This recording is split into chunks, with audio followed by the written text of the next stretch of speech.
Bienvenidos a un nuevo podcast de SOGUF. Soy María José Méndez, oncóloga médica del Hospital Universitario Reina Sofía de Córdoba, y conmigo se encuentra la doctora Pérez Valderrama, oncóloga médica del Hospital Universitario Virgen del Rocío. Hola, Bego. Hola, Maríajo, ¿qué tal? Bueno, pues acompañándonos en esta edición se encuentra con nosotros una experta oncóloga en el tratamiento de tumores genitourinarios, ya experta en estos lares, que, bueno, todos la conocéis, la doctora Verónica Calderero del Hospital Universitario San Jorge de Huesca. Así que nada, bienvenida, Verónica, a este podcast. Buenas tardes, gracias a SOGUF por invitarme y a vosotras dos por acompañarme. Hoy vamos a hablar de los trabajos más importantes de cáncer renal presentados en esta edición del Congreso Europeo, ESMO, que este año ha sido de los días 9 al 13 de septiembre. Verónica, ¿qué destacas en cáncer renal en este congreso?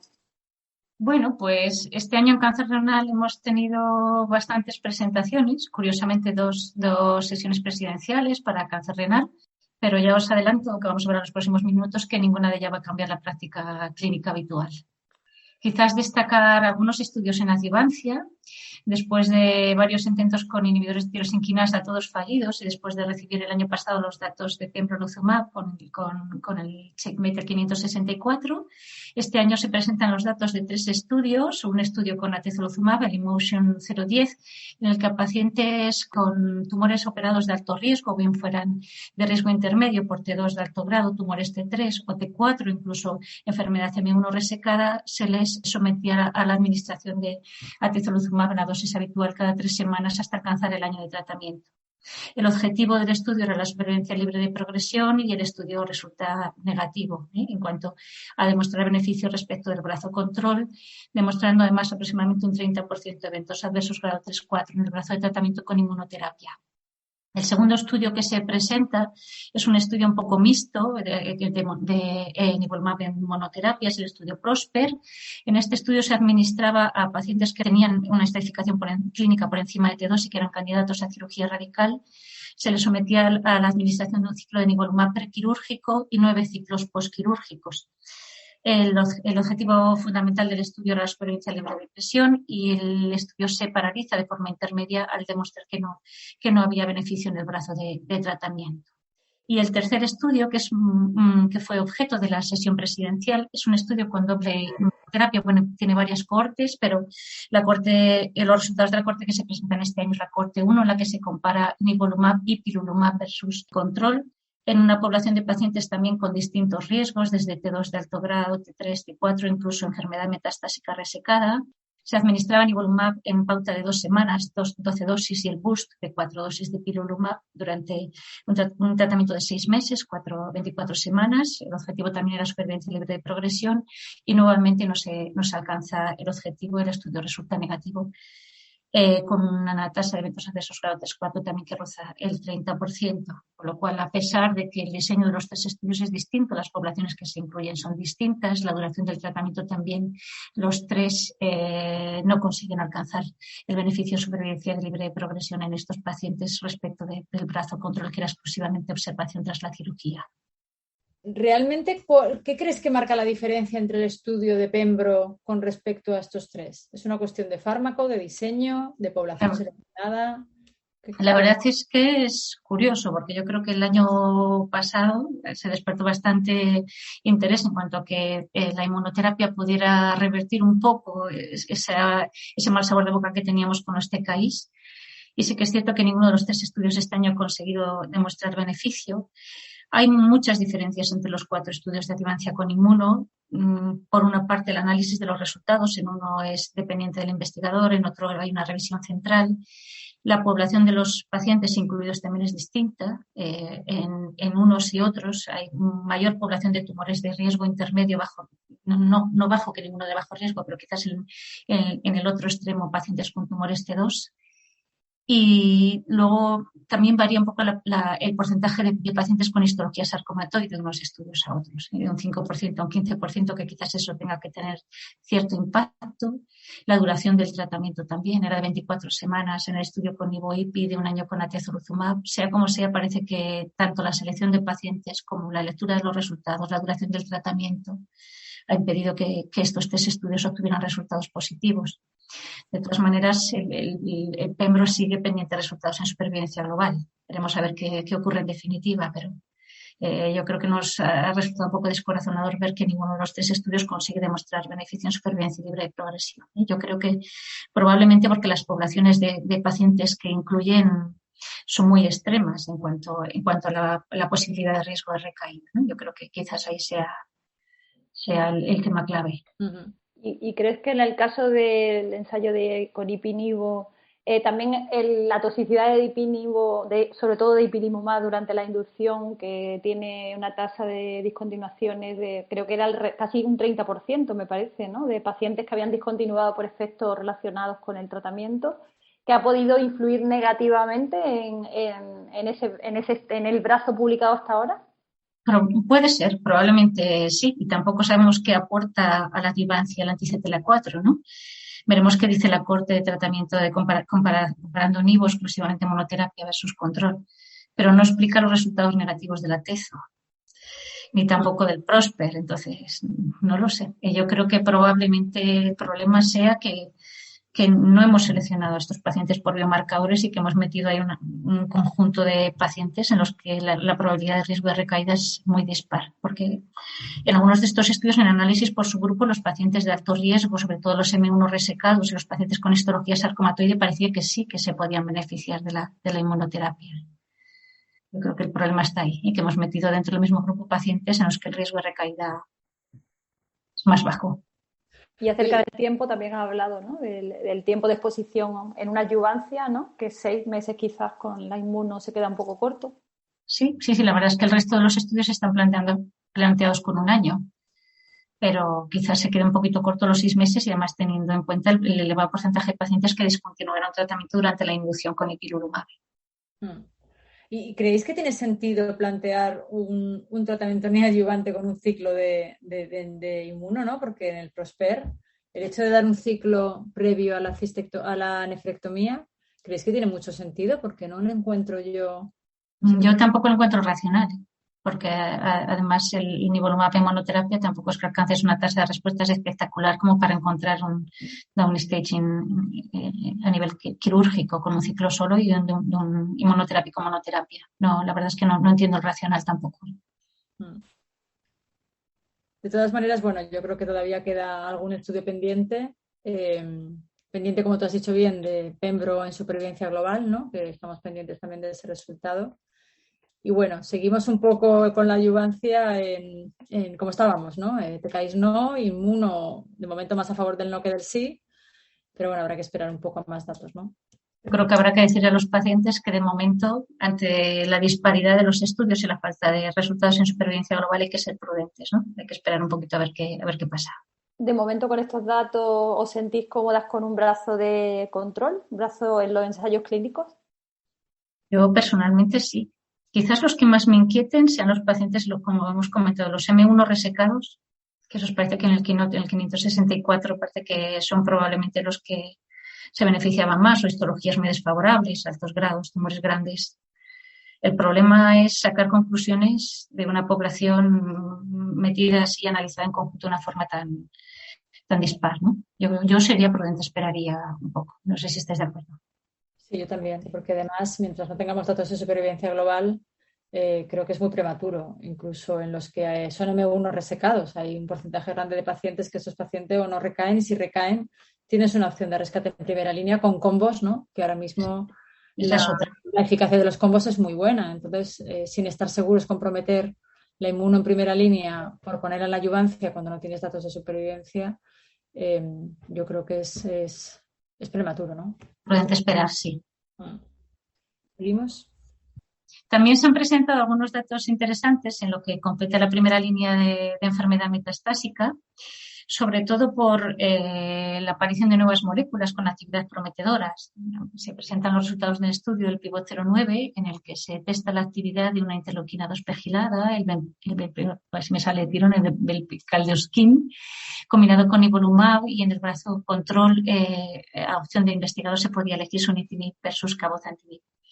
El objetivo del estudio era fundamentalmente la tasa de respuestas y de forma secundaria la supervivencia global, y la verdad es que los resultados del estudio son bastante descorazonadores al observar que la tasa de respuestas era mayor en el brazo control con los inhibidores de tirosinquinasa y que la supervivencia global también en el momento del análisis del estudio en el brazo de TKI todavía no estaba alcanzada, con lo cual los resultados son negativos y bien es cierto que bueno, que parece que tenemos un brazo activo en la palestra que quizás haya que probar otro tipo de combinaciones, ¿no?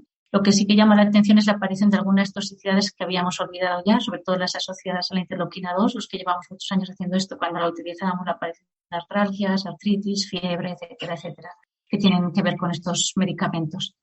Otro de los actores interesantes, cuyos datos se presentan también en el Congreso de este año, es el belzutifan, es el primer inhibidor de I2-alfa, que aparece para el tratamiento del cáncer renal. Se presentan los resultados de un ensayo fase 2, es un ensayo que tiene varias cortes, se presentan los resultados en primera línea de la corte 1, se testa la molécula en combinación con cabozantinib. Como os comento, es un fase 2, pero sí que parece que la actividad es prometedora. La tasa de respuestas de los pacientes era del 57%, con una supervivencia libre de progresión bastante interesante de 30 meses y una duración de la respuesta de 28 meses. Parece que la combinación también es segura, si bien es cierto que hay un porcentaje no despreciable de toxicidad cardiovascular que supera el 30% de eventos adversos grado 3 por la adición del belzutifan. Quizás el estudio estrella en primera línea de tratamiento y objeto de presentación presidencial ha sido la aparición de un estudio por primera vez que testa el triplete en primera línea de tratamiento. Es un estudio en el que el brazo de estudio compara nivo, IPI, cabozantinib versus nivo, IPI en el brazo control. Se administraba a cabo una dosis de 40 miligramos metro cuadrado y asociado al esquema estándar de nivo, IPI con una dosis de IPI de 3 miligramos kilo IPI 1 miligramo los 4 ciclos de inducción y en el brazo de control nivo IPI de forma estándar. Después llevaban un mantenimiento con nivolumab hasta alcanzar los 2 años. El objetivo del estudio era supervivencia libre de progresión y parece que la combinación sí que es beneficiosa en este sentido. Hay una reducción de riesgo de progresión del 27%, un hazard ratio de 0,73. También hay un aumento de la tasa de respuestas bastante modesto. Hay una ganancia de un 7% respecto al brazo que llevaba exclusivamente inmunoterapia. No tenemos datos todavía de supervivencia global en el momento en que se presentan los resultados, pero sí que llama la atención que hay un porcentaje de eventos adversos grado 3-4 del 73% con el triplete. Por lo cual, bueno, pues se puede discutir un poco el papel que tiene por múltiples razones. Primero, por el pequeño beneficio en cuanto a tasa de respuestas. No tenemos datos en supervivencia global. La combinación es muy tóxica. Bueno, un poco quizás, no sé, se pueda discutir la toxicidad económica y qué haremos con estos pacientes a la progresión, ¿no? Entonces yo creo que un poco pone el triplete en la palestra con todas las dudas y yo creo que necesitaremos tiempo para contestar si verdaderamente tiene su papel o no lo tiene, ¿no? Bueno, además, claro, en este estudio era de esperar, ¿no?, que los estudios con IPI-NIVO no habían demostrado ventaja en algunos casos en supervivencia libre de progresión y sí en supervivencia global, ¿no?, que el impacto de verdad de si marca la diferencia es si va a aumentar supervivencia global, porque que aumente supervivencia libre de progresión, mantener luego ese TKI yo creo que era de esperar, ¿no? Y sí que es verdad que es lo que tú comentas, que a un precio de una toxicidad elevada y que yo creo que es verdad que hay que ser prudentes, que quizás haya algún grupo de pacientes que te apetecería, pero que habrá que esperar un poco resultados de supervivencia, ¿no? Pero, María José, yo me hubiera planteado el triplete quizás en aquellos pacientes con un alto volumen de enfermedad, con histologías muy desfavorables para obtener mayor tasa de respuesta y sobre todo respuestas más rápidas, ¿no? Como te he comentado, la ganancia en tasa de respuestas es del 7%. Si revisas los datos del estudio, el tiempo hasta la respuesta es prácticamente idéntico en los dos brazos de tratamiento, quiere decir, ni obtienes más respuestas ni es más rápida. Y en el análisis por subgrupos, en pacientes con características más desfavorables, tampoco parece que el cabozantinib aporte beneficio, con todas las limitaciones de un análisis por subgrupos. Pero lo que me refiero es que no tengo claro que el triplete, al menos con este estudio, obtenga su papel en primera línea de tratamiento. En realidad es el papel de IPI, ¿no? Porque realmente seguimos sin saber cuál es el papel de ipilimumab en cáncer, ¿no? En ninguno de los escenarios, ¿no? Todavía el 8Y8 está pendiente. En la adyuvancia no sabemos muy bien qué aporta y en el triplete tampoco, ¿no? Probablemente si vemos los datos de cabo-nivo, cuando llegue la supervivencia veremos a ver en qué se diferencian, ¿no? Eso es. En cuanto a los otros estudios, la verdad que un poco... bueno, tengo como 2 comentarios, a ver qué os parece. Yo creo que es muy difícil competir con cabozantinib. Creo que es un TKI súper bueno. y creo que es difícil en los estudios. De hecho, todo lo que va saliendo, ¿no? Comparado con cabozantuní, difícilmente lo supera, ¿no? Y son a veces tratamientos que dan más toxicidad que beneficio, ¿no? Combinar un TKI con el inhibidor de IF-alfa-2 en el fondo es combinar un antiangiogénico con otro. ¿Creéis que realmente esto va a tener algún impacto? Bien con Lenva o bien con, en este caso, con Cabo, porque, hombre, más de un 30% de toxicidad cardiovascular grado 3, yo creo que es muy relevante, ¿no? Y realmente si estamos solamente sumando, no adicionando efecto antiangiogénico, no tengo muy claro qué podemos aquí conseguir. Lo haces a través de la vía de señalización. Yo creo que justo esa vía es especialmente relevante en el cáncer renal, pero no sé, quizás yo hubiera testado la combinación con otra estrategia, con inmuno, por ejemplo. Con inmuno. Y luego el segundo comentario es con el néctar, ¿no? Que es un poco siempre la cura de humildad, ¿no? Porque cuando sacábamos los fase 1 de néctar, bueno, en cualquier patología urológica, ¿no? En vejiga también ha caído, que las tasas de respuesta en el fase 1 eran brutales. ¿Os acordáis del fase 1? La corte de renal era muy alta también. Y luego cuando empezamos a comparar en estudios randomizados, pues néctar ha caído, ¿no? Ha caído en urotelio, ha caído aquí. En melanoma. En melanoma ha caído también, con lo cual, de hecho, toda la investigación del pivot se ha cesado, ¿no? Sí, la combinación con Nivo de momento no se va a explorar. Debemos ser nunca muy menos triunfalistas, ¿no? Con estudios fase 1 y yo creo que un poco la lectura es que hagamos estudios randomizados para saber la eficacia real de un fármaco, ¿no? Y luego, como dice Verónica, que a pesar de que era una interleuquina pegilada, que se suponía que también iba a tener menos artralgias, también tiene toxicidad. Sigue teniendo esa pirexia, artralgia y tal, con lo cual, aunque sea pegilada, sigue siendo muy tóxica, ¿no? Y si encima además no aporta ventajas, pues yo creo que hay que explorarlo en otro sentido. Totalmente de acuerdo. Pues nada, en primera línea estamos igual, como resumen. En general estamos igual en todo, ya lo veremos a lo largo. Y tenemos más dudas encima en adyuvancia. Sí. Bueno, seguimos si queréis, Verónica. Muy bien. En cuanto a segunda línea, tampoco ha habido ningún cambio relevante. En realidad, lo único interesante que se ha presentado son los datos actualizados del CheckMate 025, que comparaban Nivo con Everolimus, y que, bueno, lo único que refuerza un poco es que lo estamos haciendo bien. Los resultados a largo plazo mejoran aún los resultados en supervivencia libre y progresión, no en global, pero sí en supervivencia libre y progresión. Se mantiene la importante diferencia en tasa de respuestas, en la duración de la respuesta. Quizás los estudios predictivos orienten a que a medida que avance el tiempo tengamos cada vez más ganancias de supervivencia global, pero lo que es evidente es que es un fármaco mucho más activo en segunda línea, ¿no? Y que se refuerza después de 7 años de seguimiento. Y nada más interesante en segunda línea ni nada más que vaya a cambiar la práctica clínica habitual. Sí que se han presentado un par de estudios en tumores no de células claras, también con todas las limitaciones que estamos hablando ahora, ningún estudio fase 3, pero bueno, los datos de un estudio fase 2, el Keynote 061B, y un estudio retrospectivo que procede de distintos estudios hospitales italianos, que es el estudio Nemesia. Quizás tiene su interés ambos dos en que testan la combinación de inmunoterapia con TKI en pacientes con tumores no de células claras. Ambos utilizan pembrolizumab, uno con Lenva y otro con axitinib, y dentro de las limitaciones que tienen ambos, que ninguno es un estudio fase 3, pero bueno, sí que parece que aportan una tasa de respuestas bastante interesante, sobre todo en los tumores papilares, no tanto en los cromófagos, pero sí que es verdad que la tasa de control de enfermedad en ambos dos coincidían en que estaba en torno al 80%, ¿no? Y con la experiencia libre de progresión que está en torno a los 10-11 meses, resultados al menos interesantes para esta población de pacientes en la que tampoco disponemos de muchas alternativas de tratamiento.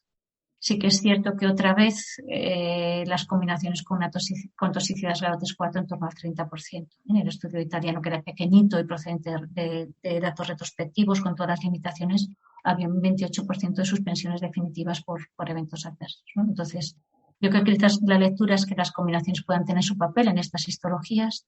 No tenemos una evidencia robusta y sabemos que las combinaciones puedan ser tóxicas, pero bueno, quizás sea una estrategia a explorar en este subtipo de pacientes, ¿no? Lo que pasa es que la evidencia de fase 3 va a costar un montón, porque los estudios fase 3 que se están haciendo ahora, ¿no? Aunque sea solamente por histología papilar, están costando reclutar una barbaridad. Por la N, claro, sí. Claro, con lo cual... Pocos pacientes.